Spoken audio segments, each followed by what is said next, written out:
Di certo un paio di interlocuzioni che ha sono solide e devo anche dire, non con tanta sorpresa, che anche oggi nella posta che ho visto abbiamo altri tre realtà che propongono vaccini. Due ieri, vedo che c'è comunque effettivamente chi propone vaccini, depurati da quelli che hanno stessa dignità ma non a livello di EMA, che propongono Sputnik e cinese. Fa il punto il presidente Zaia sui contatti autonomi che la regione sta portando avanti per l'approvvigionamento di vaccini e da semplici colloqui nelle ultime ore si è fatto un ulteriore passo. Adesso il dottor Flor ha voluto concretizzare questa ultima fase di interlocuzione con un'azienda chiedendo la formulazione dell'offerta scritta, prima era verbale, oltre a carte mandate erano un pur parler. Adesso vedremo che contratto arriverà e poi si capirà. Inutile anche illudere i cittadini facendo credere ai cittadini che c'è il camion sul piazzale pieno di vaccini finché non l'abbiamo verificato. Il tutto, se avrà compimento, dovrà essere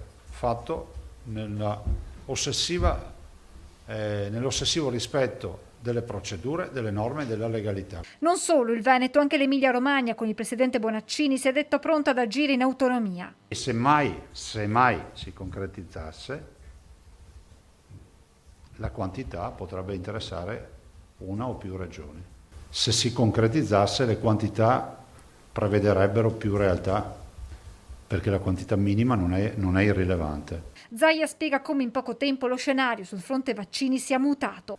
Adesso c'è questo nuovo scenario che non conoscevamo, che sembra ci sia sul mercato una quota in mano a intermediari, che saranno quelli che forniscono in giro per il mondo, che so, le farmacie. Il governatore poi si toglie qualche sassolino dalla scarpa rispondendo a chi ha parlato di una fuga in avanti della regione per i vaccini. Siamo senza vaccini, te lo dico in Veneto così e lo capiscono tutti. Siamo senza vaccini.